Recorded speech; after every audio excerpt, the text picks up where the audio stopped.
আসসালামু আলাইকুম, শুভ সকাল। সোহাগিস কিচেন অ্যান্ড হোম এলিমেন্টসে সবাইকে জানাই স্বাগতম। কেমন আছেন আপনারা সবাই? আল্লাহর রহমতে আমরা সবাই ভালো আছি, আলহামদুলিল্লাহ।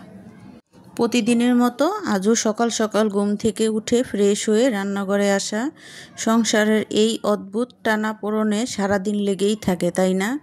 প্রতিদিন একই নিয়মে একই রুটিনে চলে জীবন। সকালের নাস্তার আয়োজন, দুপুরের রান্নার প্রস্তুতি, এভাবেই দিনের পর দিন চলে যাচ্ছে আমাদের। কি বলেন আপুরা? তো সকালের নাস্তা শেষ করে ফারহানকে স্কুলে দিয়ে এসেছি, মেয়েও স্কুলে চলে গিয়েছে। এরপর শুরু হলো ঘর পরিষ্কারের পালা। ঘর পরিষ্কার করে ঘরগুলোকে ভালো করে পরিপাটি করে এখন চলে এসেছি রান্নাঘরে। তো আজকে দুপুরে রান্নার প্রস্তুতি নিলাম। আজকে দুপুরে রান্না করব কচুর ছড়া, সাথে করলা ভাজি। আর অফ ক্যামেরায় আমি এই যে মাছগুলো কেটে নিয়েছি, কই মাছ। এখন কই মাছগুলো ভালো করে ধুয়ে নেব। এই যে মাছটা আমি এটাতে ভালো করে ঘষে ঘষে নিব। মাছের যতই ধোয়া যায় এতই মাছের টেস্টটা বেড়ে যায়। তো একে একে যে মাছগুলো আমি ভালো করে সুন্দর করে ঘষে নিয়েছি। যেহেতু চিনি ধুচ্ছি এখানে, আর কিসে ঘষবো, তাই এটাতে আমি মাছগুলো ঘষি। এটাতে মাছ ঘষলে কিন্তু ভালো পরিষ্কার হয়ে যায়। তো এখন আমি লবণ দিয়ে ভালো করে এক পিস লেবু দিয়ে মাছগুলো সুন্দর করে ধুয়ে নেব। লেবু আর লবণটা অ্যাড করি মাছে যেন কোনো এক্সট্রা কোনো গন্ধ না থাকে। যে কোনো মাছেই আমি এভাবে ধুই। তো মাছগুলো আমি ভালো করে ধুয়ে নিচ্ছি এক এক করে। মাছ কাটতে গেলে যতটা সময় না লাগে, ধুতে গেলে বেশি সময় লাগে, তাই না? তো মাছটা এভাবে থাক। তো অফ ক্যামেরায় যে আমি কচুর ছড়াগুলো কেটে নিয়েছি, এগুলো পরিষ্কার করে নিলাম। সাথে করলাও কেটে নিয়েছি, ভালো করে ধুয়ে ঝুড়িতে রেখেছি যেন পানিটা ঝরে যায়। মাছটা পরিষ্কার করা হয়ে গিয়েছে। যেহেতু ফারহান আর মেয়ে বাসায় নাই, ফারহান স্কুল থেকে নানু বাসায় গিয়েছে, আর মেয়েও স্কুলে, আপনাদের ভাইও বাসায় নাই, উনি ওনার কর্মস্থলে। তাই আমি দুপুরের জন্য কালকের গত রাত্রে ভাত ছিল, ওই ভাতটা একটু খেয়ে নেব। তার জন্য এক পিস মাছ ভাজি করে নিয়েছি, সাথে ভর্তা বানিয়েছি 2টা শুকনো মরিচ দিয়ে, কাঁচা পেঁয়াজ দিয়ে। এভাবে কার কার ভর্তা খেতে ভালো লাগে। তো ভাজিটা বসিয়ে দিলাম। যেহেতু দুপুরের রান্নাটা বলেছি একটু দেরিতে করব, বাসায় আমি একা, তাই রান্নার ঝামেলাটা পরে সব কিছু কাটাকাটি করে কাজ করতে করতে লেট হয়ে গিয়েছে।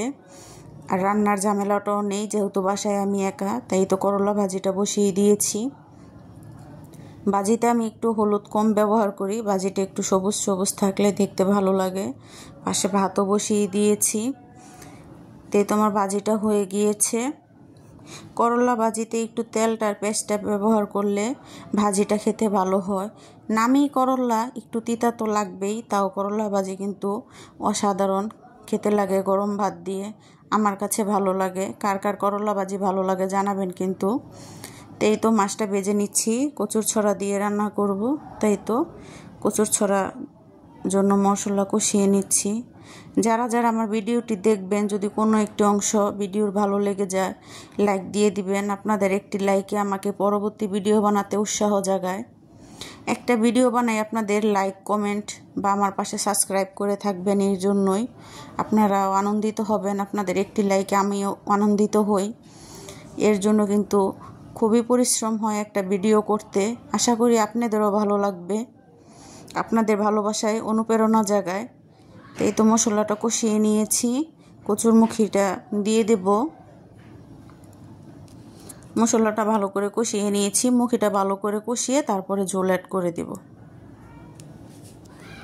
ফারহান ওর নানু বাসায় বেড়াতে গিয়েছে, বলেছি যে বিকালে নিয়ে আসবে না, ফোন দিয়েছিলাম। যাই হোক, আবার আমি রান্না করছি, চুলাটা মুছে নিচ্ছি। আমাদের মেয়েদের এই একই অভ্যাস, জানি না কোন কোন আপুদের আমার মতো রান্না করে আর এভাবে মুছতেই থাকি। ভাজিটা হয়ে গিয়েছে। আবার সকালে পরোটা তৈরি করেছিলাম, পরোটাও আছে। এভাবে রান্না করে আর মুছি। যেহেতু তেলকাষ্টাটা চুলায় মুছতে গেলে হাতে লাগে, ছেঁকা লাগে, দাগ পড়ে যায়, বলি আর করব না, দেখতে খারাপ লাগে, বলি ঠান্ডা হলে মুছবো। তাও অভ্যাসটা ফেরাতে পারি না, মুছেই নিই। তো একে একে আমি সব মুছে নিচ্ছি। রান্নাও যেহেতু শেষ, তরকারিটা হয়ে গেলে তাই সব তো এই তো সব কাজ একে একে করে নিয়েছি, সাথে তরকারিটাও ভালো করে কষিয়ে নিলাম। তো এই তো হলো আজকের দিনের আমার কাজের তালিকা। ঘর গোছানো দেখাইনি, ভিডিওটা প্রচুর লং হয়ে যায়। নাস্তা থেকে দুপুরে রান্নাটাই শেয়ার করেছি।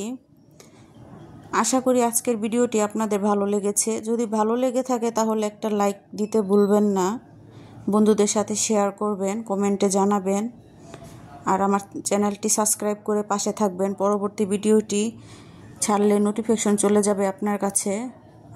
আপনারা কমেন্ট করবেন যে আপুরা ভালো লাগবে। তো সবাই ভালো থাকবেন। আল্লাহ হাফেজ। আসসালামু আলাইকুম।